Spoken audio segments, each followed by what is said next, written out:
जयंती मंगला काली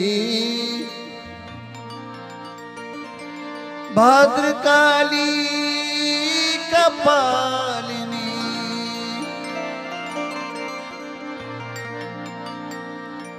दुर्गा क्षमा शिवा धात्री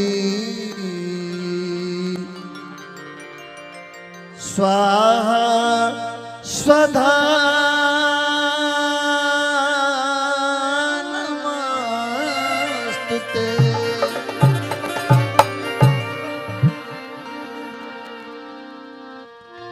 जय पंग देवी चामुंडे जय हुतार तिहारिणी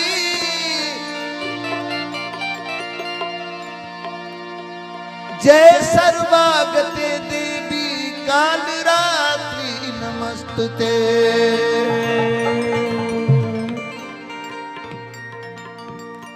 शीतला मैया देखी देवी लोग भी अलग अलग रूप बा। शीतला मैया 7 गोली जहां भी देखो शीतला माई के 7 गो मुड़ी रहेला जहां भी पूजा होला। आ दुर्गा जी 9 दुर्गा होली।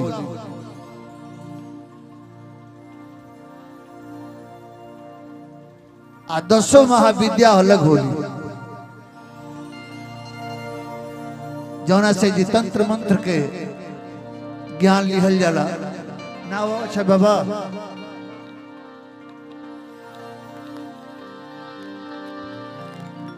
कोनो आदमी के जब नाम लिहल जाला ओकर नाम कहल गइल बा जे राम से राम के नाम बड़ा नाम के बहुत बड़ा महत्व होला। कौन आदमी के जब नाम लेला आदमी आउ आदमी सामने नहीं खे कलकत्ता बा दिल्ली बा बम्बे बा विदेश में बा ओकर नाम लेते ओकर चेहरा आंख मुंह नाक पूरा शरीर ओकर झलके लगला आंख के सामने। नाम में इतना प्रभाव हो। एगो भक्त कहता माई के वर्णन करता कैसे कैसे जी भी लटकल होई मुंड के माला देखी है भवानी के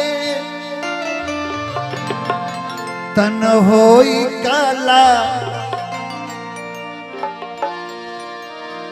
जेकरा मुहावा में खूनवा के लाली होई तब बबुआ जान जई हबू है मैया काली हई तब बबुआ जान जई हबू है मैया काली हई।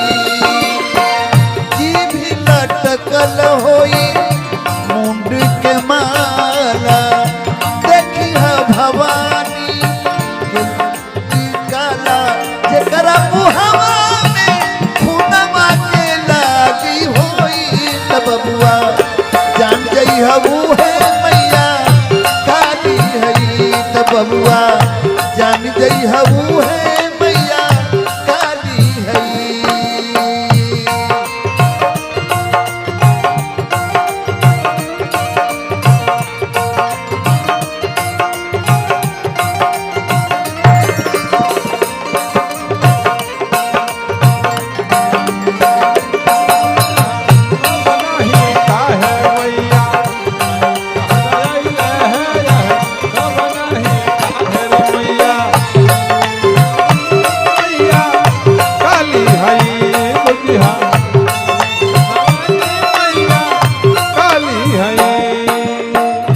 ममता मैया सत्य कहानी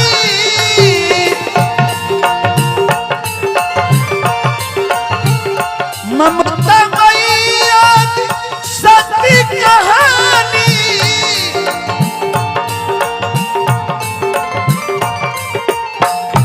ऐसन रूप बना लिहली काली।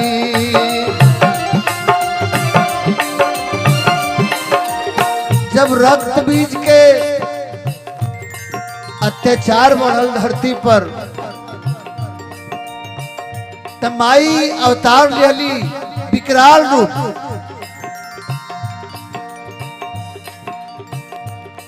Awadhesh Kumar ji power tiller agency संचालक जहानाबाद, ए भजन पर 500 रुपए का पुरस्कार बा, हार्दिक अभिनंदन बा। माई विकराल रूप धर करके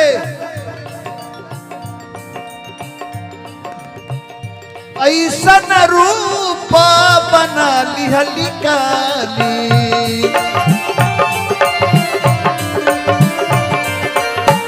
भौवा टेढ़ा नैन विशाला, हमेशा ना भौवा टेढ़ा नैन विशाला, जेकरा रूप से कालो डेराला। जब हथवा में खापर भुजाली हुई त बबुआ जान जई हऊ है मैया काली हई। त बबुआ जान जई हऊ है मैया काली हई।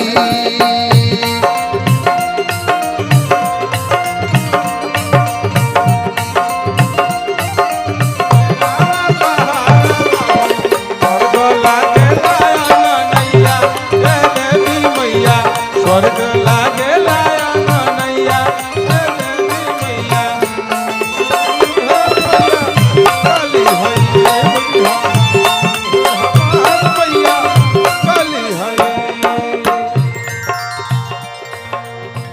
देखी विकराल रूप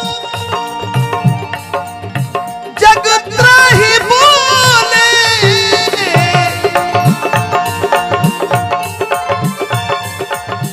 माई लगली है काटे रक्त बीज के, काटा तारी जितना खून गिरता उतना रक्त बीज पैदा हो जाता रहा। सब कलिया जा रे एगो रक्त बीज के काटे आई नहीं, आई खाली रक्त बीज होखे लगल सा। अब का करी, हाथ में बुझाइली बा आ खपड़ ले लिया। काट काट खून धरती पर नहीं गिरे दे, वो खप्पड़ में रोक के पी जाता रही। देवता लोग त्राई त्राई करके अब भगवान शंकर की है गोई लगे सरकार कोनो उपाय करनी तब बुझाता जे ई कोर से शुरू कोई ले बड़ी मई सृष्टि काटती है।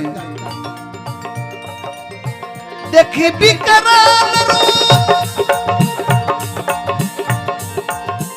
जगत ही बोले।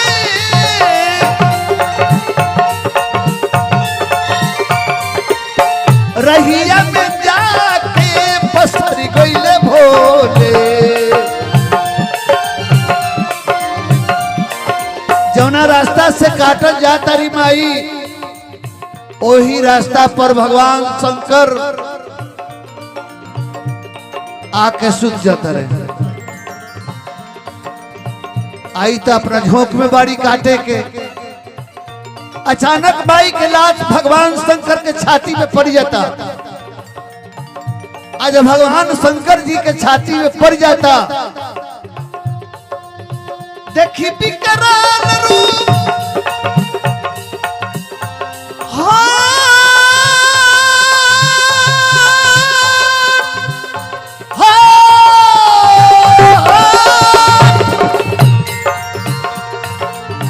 देखी विकराल रूप जगत ही बोले। रहिया में जाके पसर गईले भोले। पाँव के नीचे देखी चिहैली, हाँ में भसुर भोला देवी लजैली। उनका ऐसन के हुना शक्तिशाली होई त बबुआ जान जइहू है मैया काली है त बबुआ जान जइहू है मैया काली है।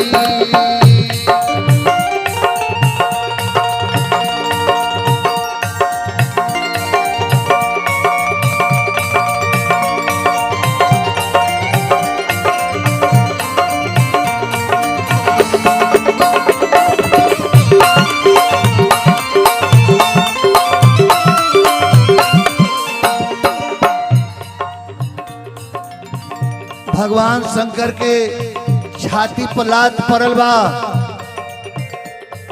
माई के जब नजर नीचे जाता तो देखा तारी शंकर भगवान लजाए के जीभ काट के हट तारी तीन डेग पीछा हटली पीछे बदलली तेवर क्रोध के ज्वाला भइल नेवर मैं खिसपटा गई का कहली हटली पीछे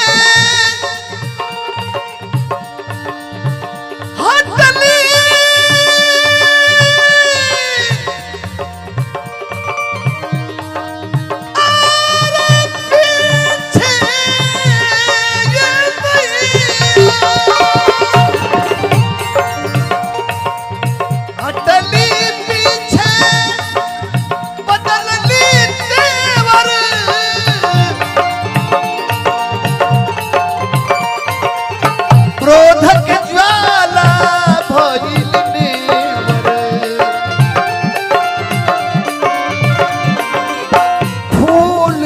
बारिश नभ से भइले भारत माई के पूजा कैले कौनो